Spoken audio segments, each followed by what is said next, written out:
right. Hi, everyone. It's a policy discussion, and it is storming out.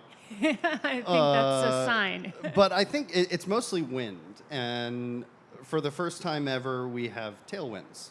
So sometimes tailwinds make you go fast. How you doing, JR? So it's great to see everyone. DeFi Day here in New York is fantastic. Many of you, I'm sure, were at Breakpoint last year in Singapore. And I think it feels amazing to actually have a Solana conference or a conference of any sort other than Consensus here in the US. And here in New York, I grew up right over there. And so seeing it come home is special to me. And I think that's a big part of what SPI is bringing the industry home. This is Kristin. Kristin has been on the job for a grand total of 49 hours. But she's been doing the work for 7+ years. So let's start with, what is SPI? Well, thanks, Greg. I feel like I should be interviewing you because you know so much and do so much work, particularly in Washington. So it's great to be up here with you today. So Solana Policy Institute, we're a fairly new organization. This is day 3 for me, but it's been around for about 2 months now. And we're an advocacy organization that's specifically focused on the interest of the Solana ecosystem. I think, when you're in Washington today, most members of Congress and policymakers, they know Bitcoin, maybe they've heard of Ethereum, but sort of the name idea of Solana is a lot less, with the exception, of course, of the White House, where the president has a meme coin on Solana. But there's obviously a lot more happening than that, and so we're really excited to share what's happening in the Solana ecosystem. And I think there are so many, whether it be DeFi or PayFi or DePIN, like amazing things happening. It seems to be where all the building is going on. And so it's a really good time to be doing this. I think, we've come so far in Washington, and we can dive deep into this. But we really do have this sort of moment where we can try to build on the political momentum to get the certainty that we need. And I think that's one of the reasons why so many people are coming back to the United States to build, and whether it be New York or San Francisco or anywhere with an internet connection. I think that we have, the US is going to be home to crypto innovation and DeFi innovation going forward, and I'm really excited about that. So for those of you who don't know Kristin, Kristin built the largest and most powerful trade association in crypto, the Blockchain Association. And she built it by rolling her sleeves up and fighting for the last 7 years.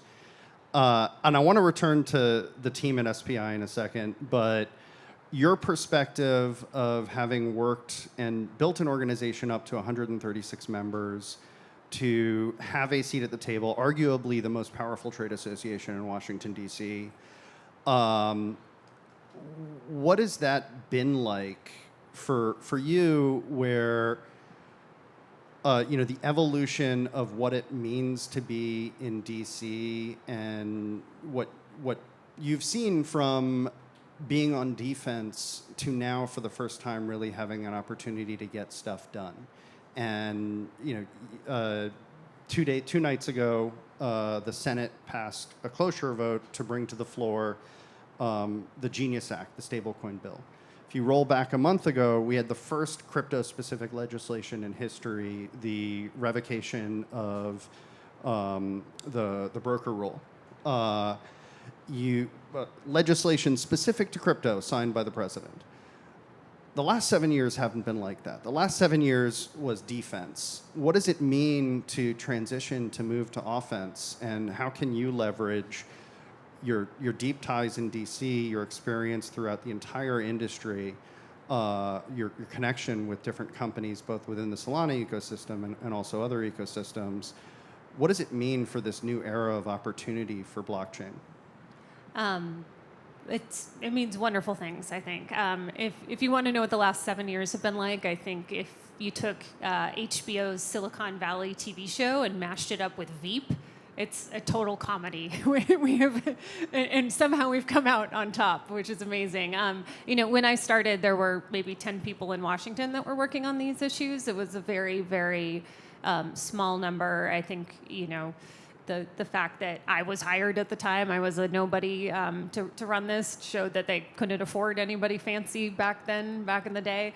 But it has really taken on an amazing force. I think that the crypto industry is the most influential industry in Washington right now. And I think evidence of that is the fact that the Senate right now is actively considering stablecoin legislation. Stablecoins are obviously hugely important in the DeFi ecosystem. It is so rare to have a standalone bill on the floor of the Senate. The Senate right now is an HR machine. They are trying to approve all of the president's appointments to various positions. There's thousands of them that they need to get through. And so the fact that they have taken time away from confirming nominees to deal with a single issue bill is huge. Typically, legislation that would impact an industry like this tends to get rolled up into these big omnibus year-end must-pass packages. And so just the fact that the time has been given shows how strong this industry is. And I think it's a combination of factors that makes it strong. One is there's a huge political force there, both in terms of the industry's activity with the Fair Shake Super PAC, but more importantly, with an active grassroots movement across the United States. We had 60,000 phone calls that went into the Senate in advance of the stablecoin bill last week. That is absolutely fantastic. And I think the president, I don't know, he's maybe signed 5 or 6 bills into law this year. It's not that many. And one of them was to protect DeFi. I mean, it's absolutely remarkable. So it's been an amazing journey, but it's been a lot of work. It's been, a lot of the sort of companies, and now obviously Solana ecosystem and others that are putting resources into making sure that the stories of what are being built are told. It's been a lot of correcting the record on misconceptions about what crypto is, and there have been ups and downs, right? We had, SBF was the face of crypto in Washington, and that went from being a good thing to a very bad thing. And so, we've come a long way, and I think right now we need to get it across the finish line. I would say there's no guarantee that we get this across the finish line. Getting a bill through the Senate is not going to be easy. There are a lot of things that could get in the way of that happening. We could lose Democratic votes. In fact, some of them are already backtracking right now. We could have amendments added that are sort of poison pills, like there's something related to the interchange fees that could be added. And so there's no guarantee that this actually gets to the president's desk, but this is by far the best that we've had, and to get to this point has been an absolutely wild ride. And so DC is about politics. Crypto is decidedly apolitical. There is a small subsegment of the Democratic Party, particularly that associated with Senator Warren, who has been very bullheaded towards crypto broadly, and we will bring this back to DeFi shortly, but DeFi also is a problem. In the last administration, much of the administrative state, the HR component of people who are confirmed by the Senate in leadership positions, was picked by Senator Warren and was very anti-crypto. That is not reflective of the entire Democratic Party. This administration has delivered very much so on one core promise it made to the crypto community in the last election cycle, which it has appointed people who want to create clear rules and opportunity for crypto, including DeFi. In the last week, I was in DC and I met with people from the White House, from Treasury, from the SEC and the CFTC, all of whom are excited to actually figure out how things will work for DeFi as well as for crypto more broadly. And that reflects also a change in how the people in this room should be looking at something like DC. A year ago, if you wanted to have an impact in DC, you had to call up Kristin at BA and say, hey, can you be a go-between? Can you be our voice in DC? Because we can't show our face for fear of reprisal from the administrative state. That's a changed circumstance. Now you're calling Kristin, you're calling Miller, you're calling Colin, you're calling Rachel, and say, hey, I want my voice to be heard, and it's your voice. It's not, through some sort of distortion lens of a trade association. That's the real change in opportunity, and it's one which we have to really grasp, because they need technical help. They need to understand how these systems work, and that comes best from builders and users, with a little bit of help from the policy people. So let's talk for a second about the policy people, the team at SPI. It's I don't know if we want to call it like the Fab Five from the Michigan Wolverines, or Voltron, with everyone coming together and becoming a giant line. But you guys have assembled the absolute best of the best. And Kristin was the executive director and built the Blockchain Association. The CEO of SPI is Miller Whitehouse Levine. Do you want to talk about Miller and Colin and Rachel and the rest of the team? Yeah, I mean, I think what's awesome is this is a little bit of the dream team. I ran the Blockchain Association for 7 years, and so have about as much experience as anyone in Washington in this space. Miller Whitehouse Levine, our CEO, ran the DeFi Education Fund. He I originally hired him shortly after college, and now he hired me, so I knew I would work for him someday. But he really understands DeFi. In fact, when the DeFi Education Fund became an entity and originally received its funding, Miller was the only one in Washington that could understand DeFi at the time, and so we, at a very young age, put him in that role. Colin is with the Cedar Innovation Foundation originally, and he came over to be the engagement director at SPI, and so he is particularly good on the political side, but has built tremendous relationships with the members of Congress that really ran on crypto and came in. We also have Rachel Horn, who came over from the Filecoin Foundation to do our communications work. Then Amber Sheraton, who came from Chainlink. So it's a wonderful team on the ground. But we also have top law firms. We have top lobbying firms, top communications firms. We've got a lot of support. And so, if folks want to come to town, and we can, set up visits and take you around and make it, easy for anyone in the Solana ecosystem to participate in that way. So it's a lot of fun. I'm really excited about it. Yeah, and also the opportunity to explain what matters and what you should be thinking about as a DeFi community. And that's going to be in a variety of different areas. Right now, Kristin and others are working hard on the legislative front. The Stablecoin Act, there is nothing less decentralized than a company like Circle holding U.S. Treasuries. But at the same time, things like stablecoins are essential to the functioning of almost every DeFi primitive. They're always integrated. So understanding in legislation, and one of the big wins in the current language in the Genius Act is there's actual protection for the use of DeFi.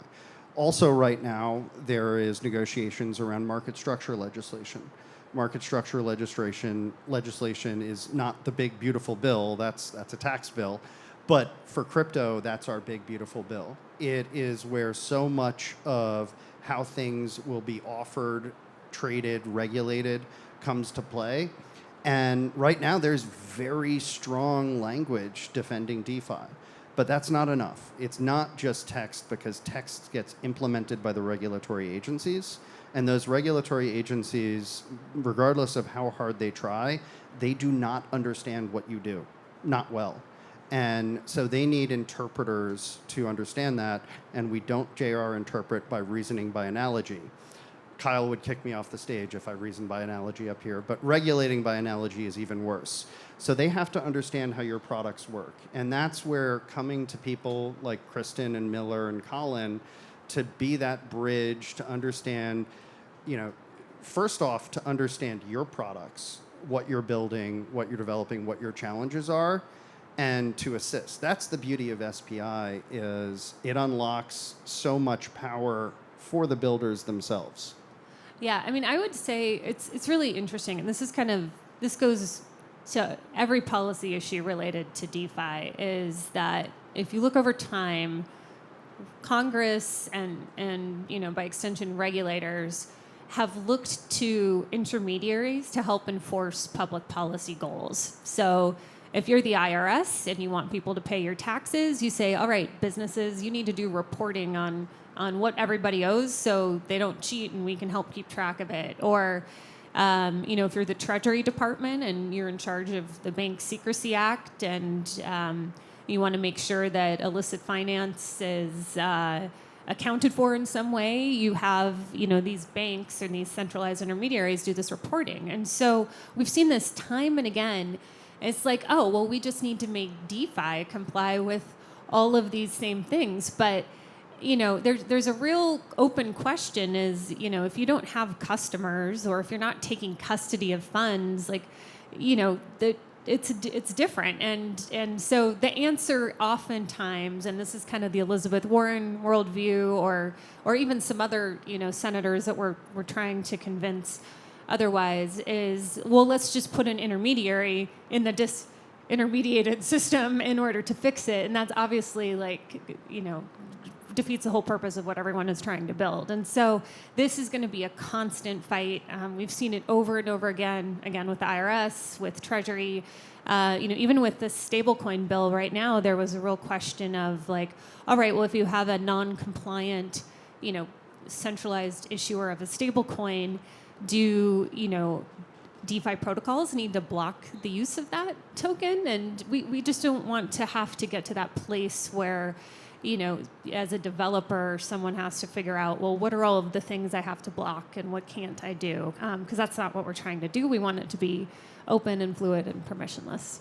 And one of the most important policy goals right now, and it comes from that, is we have 90 years of financial markets regulation that, as Kristin said, are directly tied to identifying an intermediary to deputize with responsibility and authority over systems.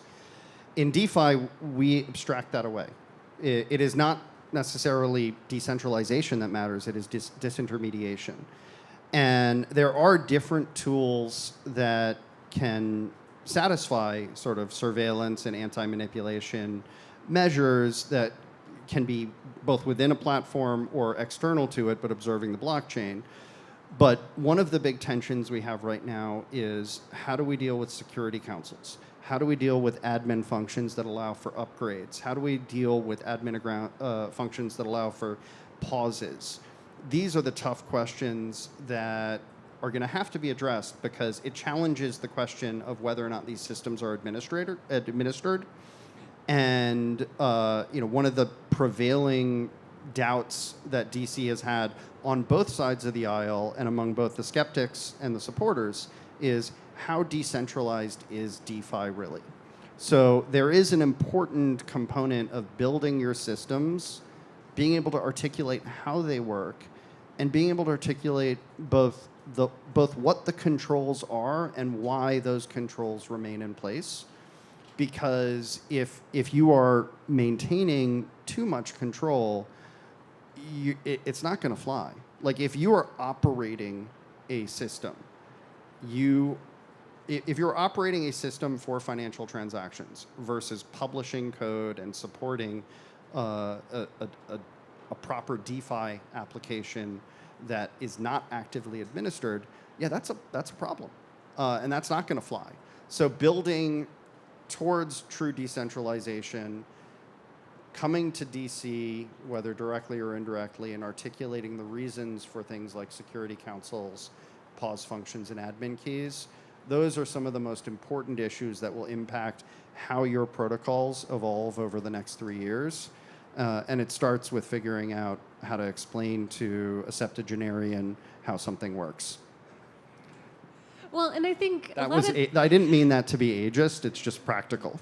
We can be ageist. I think I can't remember what the stats were. We were talking about them earlier, but it's the average age of somebody who voted against the stablecoin bill is at least a decade more than those who voted in favor of moving forward down the stablecoin bill. So I think it is an ageist thing, and I do think there's a lot of pressure from government to want all of the information, and we've seen this across the board, even outside of crypto, right? Where, if you send a Venmo more than $600, the IRS knows about it, right? Like I don't think this is the world we want to live in, but there's always that pressure there. But I think what's going to counteract that is that a lot of the public policy goals that policymakers want to achieve can be fixed with DeFi, right? We don't have to have these fallible intermediaries that we need to have heavy regulation over, if there is an alternative that is safer and better. So I think as DeFi becomes part of our financial system and gains more use and people see, wow, there are new things that can be done with this, I think that, ultimately we will prevail in that battle, but it takes a lot of we read everything very carefully, and there's 50 ways to kill DeFi. You can take a bill and you can move one word here or there, and it can be interpreted completely differently. And so, we scrutinize these drafts when they come out very, very carefully. And I do think that, DeFi is seen as a sacred thing among the crypto champions, and that we have, we can throw a temper tantrum if they try to go too far, and I think we can prevail. It's one of the great skills of the crypto policy community is we throw the best temper tantrums.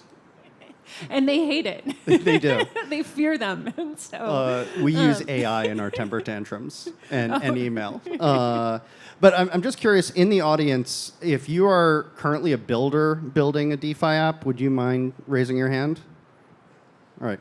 Basically Kristin, everyone. you have to meet all of them. Okay. But that's a good point. SPI has been on the ground now for, I think it's in its second or third month. If you're building in the Solana ecosystem, whether DeFi, DePIN, straight up payments, what have you, how should they be engaging with you and Miller and Colin and Rachel and the team? Yeah, well, I think there's a couple different things. One, if you want to come down to Washington, or if you think you're building something unique and different that we should know about, because there's a lot going on and it takes a lot to keep up, reach out to us. You can find our website is solanapolicyinstitute.org, and our contact information is on there, so you can reach out and just have a conversation. Let us know what you're building. Or again, if you want to come to Washington, we're going to organize days where people can come, or if you happen to be in town, we can fit in some meetings and plug you in where it makes sense. We're happy to do that. But short of that, I'm also a huge fan of standwithcrypto.org. They're an organization that you can go and sign up. It doesn't cost anything. Working with SPI, by the way, doesn't cost anything either. But Stand with Crypto will let you know when big votes are coming, and it'll give you tools to email or call your congressperson. And I think that's a really good way to at least start to follow what's going on, because there is a lot going on. And I think, as we've been discussing, this is the time to make this happen. And I think, if we can get even just a stablecoin bill in place, that is going to bring so much interest from the traditional finance world and the institutions into crypto that we're not going to be able to put the toothpaste back in the tube after that. So I think this is a really, really critical time. Yeah, and I also want to thank the Solana Foundation for bringing Accelerate to New York. I think it's fantastic. They may be mad because Kristin and Miller have assembled the Dream Team, and Akshay is part of Super Team. So I don't know Super Team, Dream Team, which is further up, but also our Dream Team of Cindy and David and the rest of the Drift team, two of my favorite founders in our portfolio. Thank you for running DeFi Day. I think, are we good on? Are we don't at have a time? clock up here, so we could just go all day. But yeah. But thank you all so much, and I'll turn it back to the folks.